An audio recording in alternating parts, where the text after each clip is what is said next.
လုံးပဲမင်္ဂလာပါရှင်လူနာဒီဆို page ကနေပြီးတော့ကြိုဆိုပါရစေအခုဒီဖိုင်လေး3ခုပေါ့နော်ဖိုင်1 2 3ကိုရွေးချယ်နေကြအတိုင်းပဲ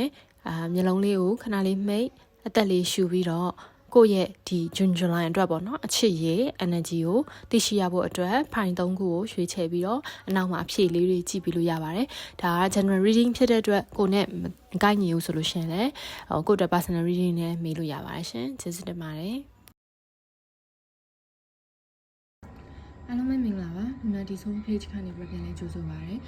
အခုဒီ pick up by reading လေးကတော့ high one ကိုရွေးချယ်ထားတဲ့သူတွေအတွက်ပေါ့နော်အချစ်ရေး energy high one ကိုရွေးချယ်ထားတဲ့သူတွေအတွက်အချစ်ရေး energy ကိုပြောပြပေးမှာဖြစ်ပါတယ်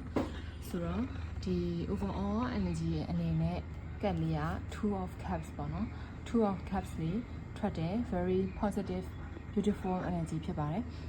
ဆိုတော့ဒီ two of cups ကကြတော့အချစ်ရေးမှာဆိုလို့ရှိရင်တော့အဆင်ပြေတယ်သူနဲ့ကိုယ်နဲ့အပြန်အလှန်နားလည်မှုရှိတယ်အဆင်ပြေတဲ့အနေအထား energy တစ်ခုဖြစ်တယ်ပေါ့နော်ဆိုတော့ဒီခုရည်စားရှိတဲ့သူတွေဆိုလို့ရှိရင်ချစ်သူရည်စားရှိတဲ့သူတွေဆိုလို့ရှိရင်လည်းသူနဲ့ကိုယ်နဲ့မှာပေးယူမျှနေမယ်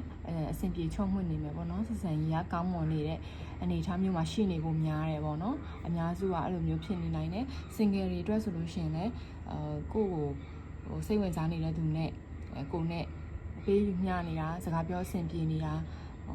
ကောင်းမွန်တဲ့အနေအထားမှာရှိနေတာမျိုးနောက်ပြီးတော့ချစ်သူရတတ်တာမျိုးပေါ့နော်အဲ့ဒါမျိုးလေးကိုဖော်ပြပါတယ်ဆိုတော့အခုကာလမှာပေါ့နော်သူနဲ့ကိုယ်နဲ့ဒီတန်တရားတွေရှိရဆိုရင်တော့မှအချင်းချင်းအပေးယူမျှပြီးတော့နားလည်မှု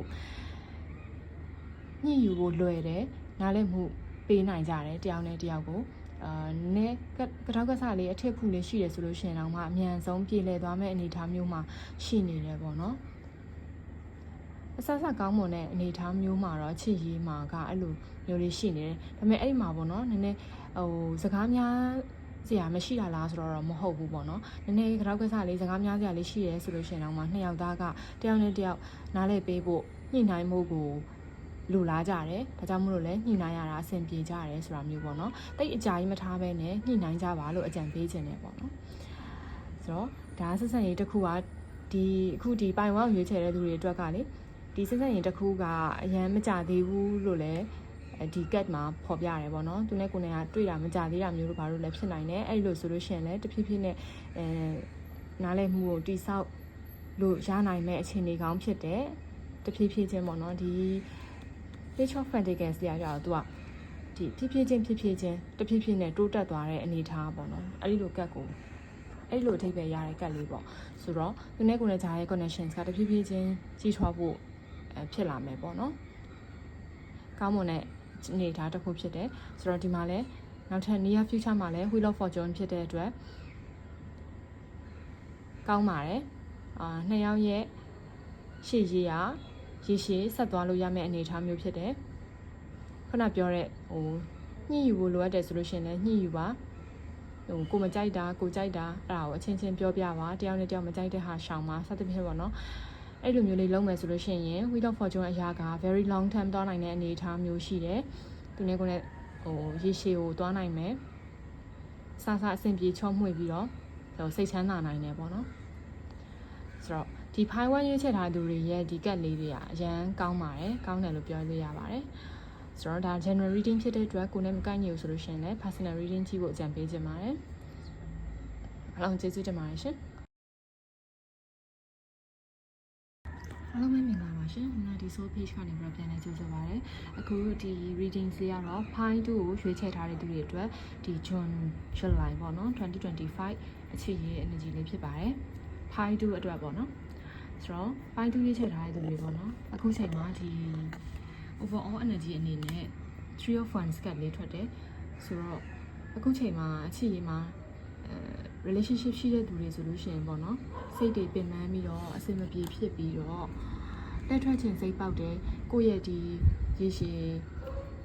ဘဝလမ်းကြောင်းမှာစဉ်းစားတော့မယ်ဆိုတော့ဒီကစားစဉ်းစားတော့မယ်ဆိုတော့လူတွေများမယ်ထင်တယ်နော်ဒီကတ်လေးကကြတော့ဒီမှာကြောခိုင်းနေတယ်အဝေးကိုမျှော်ကြည့်နေတယ်ဒါသူ့ရဲ့ life အတွက် plan လေးlife မှာဖြစ်နေတဲ့အရာတွေသူ့ရဲ့အဓိကဘဝရှိရေးကို ဦးစားပေးတော့မဲ့ပုံစံမျိုးပေါ့နော်ဆိုတော့အဲ့လိုအတိတ်ပဲထွက်တယ်အဲ့ဒီမှာဒီမှာ tower လဲပါတယ် 10 of wands လဲထွက်တာဖြစ်တဲ့အတွက်အချစ်ရေးမှာပေါ့နော်စကားများထားကြတာလည်းတော်တော်စကားများထားကြတာတချို့ပြက်လူဆဲဆဲဖြစ်ထားကြတာတချို့ပြက်တဲ့အနေထားထိရောက်ကြတာအဲ့လိုလူတွေများ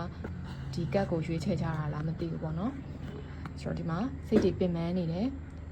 အချစ်ရေးနဲ့ပတ်သက်ပြီးတော့စိတ်ပင်ပန်းပြီးတော့ကိုယ့်ရဲ့ life ကိုပဲ focus လုပ်မယ်ဆိုရက်အားမျိုးထွက်နေတယ်ပြီးတော့သူနဲ့ကိုယ်နဲ့မှလည်းဟိုနားလဲပေးချင်စိတ်တွေမရှိကြတော့ဘဲနဲ့ပေါ့နော်ဒီဆက်ဆက်ရေးမှာတော်တော်ပင်ပန်းနေပြီဆိုတဲ့ဟာကိုလာပြနေတာပေါ့နော်ညှိယူဖို့လည်းညှိယူဖို့မှာလည်းအဓိကတော့သူကပင်ပန်းနေဆိုတဲ့ energy ကိုပြတာပေါ့နော်ညှိဖို့ကမဖြစ်နိုင်ဘူးလားဆိုတော့ဖြစ်နိုင်တယ်ဒါအဲ့ဒါကဒီနှစ်ဖက်စလုံးမှာပွင့်ပွင့်လင်းလင်းနဲ့ကိုယ့်ရဲ့စိတ်အခြေအနေကိုလိုချင်တာသူလိုချင်တာပွင့်ပွင့်လင်းလင်းပြောပြီးတော့ညှိနှိုင်းဆွေးနွေးမယ်ဆိုလို့ရှိရင်တော့ဒီဟာကဒီစက်ကြီးကပြန်ပြီးတော့ဖြစ်နိုင်ခြေရှိသေးတယ်ပေါ့နော်အဲ့လိုမဟုတ်ဘဲနဲ့အဲ့မှာတစ်ဖက်ကအရန်ပင်ပန်းနေတဲ့ energy ကတော့ဒီမှာရှိနေတာဆိုတော့တစ်ဖက်ကအဲ့လိုမငြင်းချင်တော့တာမပြောချင်တော့တာဆိုတာမျိုးလည်းဖြစ်နိုင်တယ်ပေါ့နော်ဆိုတော့ဒီကက်ကိုရေးချဲတဲ့သူတွေအတွက်တကယ်တမ်းအဲ့လိုဖြစ်နေတယ်ဆိုလို့ရှိရင်လည်းစိတ်မကောင်းပါဘူးဒါအခြေအနေမှာပေါ့နော်အချိုးကွေးတစ်ခုအနေနဲ့လာပြနေတဲ့ကတ်တွေဖြစ်နေတယ်ပေါ့နော်ဆိုတော့ single တွေအတွက်ဆိုရင်ရောဆိုလို့ရှိရင် single တွေဆိုလို့ရှိရင်တော့ဒီကိုအခုချိန်မှာပေါ့နော်ဒီကိုရဲ့ဘဝရှေ့ရေးကိုပဲ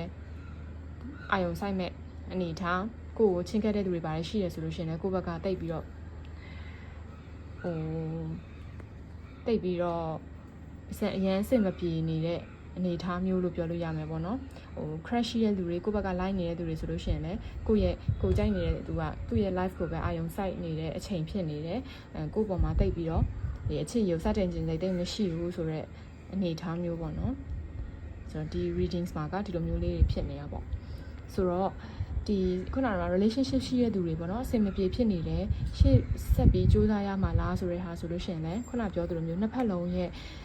စိတ်ခံစားချက်သဘောထားကိုပုံမှန်လင်းလင်းညှိနှိုင်းပြီးတော့တကယ်လို့နှစ်ဖက်လုံးကကြိုးစားခြင်းစိတ်ရှိရဆိုလို့ရှိရင်တော့ကြိုးစားရင်ဖြစ်နိုင်ပါသေးတယ်ပေါ့နော်ဒီ relationship ကိုပြန်ပြီးတော့ဖက်ဆယ်ဖို့ပေါ့ပြန်ပြီးတော့ကောင်းမွန်အောင်လုပ်ဖို့ညှိနှိုင်းဖို့ကတော့ဖြစ်နိုင်သေးတယ်ဒီကက်အရာကဖြစ်နိုင်သေးတဲ့အနေအထားမှာရှိတယ်ဒါကလည်းနှစ်ဖက်လုံးကနေပြီးတော့နှစ်ဖက်လုံးကဒီလိုဆန္ဒရှိမှပဲပို့ပြီးတော့အခြေအနေကောင်းနိုင်မယ်ပေါ့နော်အဲ့ဒါကတော့ဒီခုရွေးချယ်တဲ့သူတွေရဲ့ relationship ဒီပေါ်မှာလည်းမူတည်တာဖြစ်တဲ့အတွက်ဒီခုကြည့်တဲ့ readings လေးကတော့ဒီလောက်ပါပဲပေါ့နော်comment မှာလည်းကိုယ့်ရဲ့အခြေအနေခုဘယ်လိုဖြစ်နေလဲဆိုတဲ့ဟာလည်းပြောသွားပြတာပါအောင်ကျေးဇူးတင်ပါတယ်ရှင်အားလုံးပဲမင်္ဂလာပါရှင်လုံလဒီ soul page ကနေပြီးကြိုဆိုပါရစေအခုဒီ reading လေးကတော့ pine 3ပေါ့နော် pine 3ကိုရွေးချယ်ထားတဲ့သူတွေအတွက်အချစ်ရေး June July ပေါ့နော်2025အချစ်ရေး energy ကိုပြောပြမှာဖြစ်ပါတယ် pine 3ကိုရွေးချယ်ထားတဲ့သူတွေထဲမှာ single တွေပါတယ်ဆိုလို့ရှိရင်ပေါ့နော်ကိုနဲ့အခုစကားပြောနေတဲ့သူတွေကိုနဲ့ပတ်သက်ဆက်နွယ်နေတဲ့ကိုသဘောကျလို့ပြောနေတဲ့သူပဲဖြစ်ဖြစ်ပေါ့နော်ကိုကသဘောကျလို့ပြောနေတဲ့သူပဲဖြစ်ဖြစ်ဆိုရင် communication လေးတွေကတော့ကောင်းနေပါလိမ့်မယ်စကားသွားလာစာသွားလာလေးတွေကမပြတ်ဘူးပေါ့နော်ရှိနေတာမျိုး connection လေးရှိနေတာမျိုးပေါ့နော်အဲ့ဒါလေးကိုတွေ့ရတယ်ဒါပေမဲ့အဲ့ဒီမှာသူ့ကိုအပြည့်အဝယုံလို့ရလားဆိုလို့ရှိရင်တော့မရသေးဘူးစောင့်ကြည့်ရမယ့်အခြေအနေလို့ပဲပြောချင်ပါတယ်ဘာဖြစ်လို့လဲဆိုတော့ဒီမှာဒီ diva reverse နဲ့ seven of swords ကကြတော့နည်းသူ့မှာတခြားစကားပြောနေတဲ့သူရှိနေတာမျိုးတော့ဘာမှမဟုတ်ရင်သူ့မှာတစ်ဖက်ပေါ့နော်ကိုယ့်ပေါ်မှာဘယ်လိုပြောမလဲဆိုလို့ရှိရင်ကိုရန်ရွေးချက်တဲ့သူလည်းဟုတ်ချင်မှဟုတ်မယ်ဆိုတဲ့ဟာမျိုးပေါ့နော်အဲ့လိုဟာမျိုးဖြစ်တဲ့အတွက်သူ့ရဲ့အကြောင်းကိုသိရအောင်ဆက်ပြီးတော့စောင့်ကြည့်တင်နေပေါ့နော်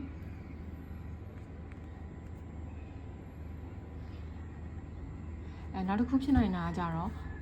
ဒါသူတို့ကိုသူတို့လည်းတေချာမသိသေးတာမျိုးပေါ့နော်အဲ့ဒီလူကသူတို့ကိုသူတို့လည်းတေချာမသိသေးတာမျိုးဘာဖြစ်ချင်လဲတေချာမသိသေးတာမျိုးဖြစ်နေနိုင်တယ်ပေါ့နော်ဆိုတော့အဲ့ဒါလေးက single ဆိုလို့ရှိရင်သတိထားမယ့်ဟာလေးတွေပေါ့နော်ဒီကက်ကိုရွေးချယ်ထားတဲ့ဒီပိုင်းကိုရွေးချယ်ထားတဲ့သူတွေထဲမှာဒီ relationship ရှိတဲ့သူတွေဆိုလို့ရှိရင်လည်းအခုချိန်မှာrelationship ကပေါ့နော်အဆင်မပြေဖြစ်နေတာကြောက်ကစားစကားပြောအဆင်မပြေဖြစ်နေတာမျိုးဆိုလို့ရှိရင်တစ်ဖက်လူဝင်လာတတ်ပါတယ်တစ်ဖက်လူဝင်လာ နိုင်တဲ့ energy ရှိနေတယ်အနေထားရှိနေတယ်သူနဲ့ကိုယ်နဲ့ long distance ဖြစ်နေတယ်ဆိုလို့ရှိရင်ဒါမျိုးလေးရှိတတ်ပါတယ်ဒါအကောင်လုံးတော့မဟုတ်ဘူးပေါ့နော်ဒါ general reading ဆိုတော့ဒီအခုလာကြည့်တဲ့သူတွေထဲမှာမှတချို့တလေမှာဒီလို energy မျိုးရှိနေနိုင်တာဖြစ်ပါတယ်ဆိုတော့ပြီးတော့ဒီ tarot reading လေးကို just for fun အနေနဲ့ပဲကြည့်ပေးပါ seriously မယူပါနဲ့ပေါ့နော်ဆိုတော့ဒီပိုင်း3ရွေးချယ်ထားတဲ့သူတွေမှာ relationship အဲ့လိုမျိုးပေါ့နော်ကတော့ကစားကနစကားများတာကတော့ကစားဖြစ်တာစကားပြောဆင်မပြေဖြစ်နေတာမျိုးလေးရှိရဲဆိုလို့ရှိရင်ခုနဟာလေးအချက်ကလေးဂျာလူရှိတတ်တယ်ဆိုတဲ့ဟာလေးထွက်တယ်ဒါကတော့ကက်အတိုင်းပြောရတာပေါ့နော်အဲ့လိုမျိုးဖြစ်တတ်တယ်အခုတလောတွေမှာကိုယ့်ရဲ့ချစ်သူကဖြစ်စေကိုယ်ကဖြစ်စေပေါ့နော်စကားပြောစိတ်မရှိတာပြောရတာအပေါက်လည်းမတည့်တာဒါမျိုးလေးတွေဖြစ်နေတတ်တယ်ပေါ့နော်ဆိုတော့အဲ့ခါကြလို့ရှိရင်လည်းအပြင်အခြေအနေပေါ့နော်တစ်ချက်သုံးသပ်ကြည့်ပါကက်ရတော့အဲ့လိုလေးထွက်နေရပေါ့နော်တိတ်ပြီးအဆင်မပြေနေဘူးအခြေရှိနေကြီးအရင်တိတ်မကောင်းနေဘူးပေါ့နော်သူနဲ့ကိုယ်နဲ့ကလည်းနည်းညှိမရနှိုင်းမရအဲ့လိုမျိုးလေးတွေဖြစ်နေတာမျိုးပေါ့နော်တယောက်နဲ့တယောက်နဲ့အကောင်းမမြင်ဖြစ်နေတာမျိုးတွေဒါလေးတွေထွက်တယ်ပေါ့နော်ဆိုတော့ဒါက June July အတွက်ပဲဖြစ်တဲ့အတွက်ပေါ့နော်ဒီဟာပြီးတော့ general reading လည်းဖြစ်ပါတယ်ဆိုတော့ဒီလက်တလုံးမှာအခြေရှိကတိတ်မကောင်းသေးဘူးစိတ်ညစ်ရမယ့်အနေအထားမျိုးမှာရှိနေတယ်လို့တော့ဒီခက်လေးတွေကထွက်နေတာပေါ့နော်အခုလိုကြည့်ပေးတဲ့အတွက်ကျေးဇူးတင်ပါတယ်ရှင်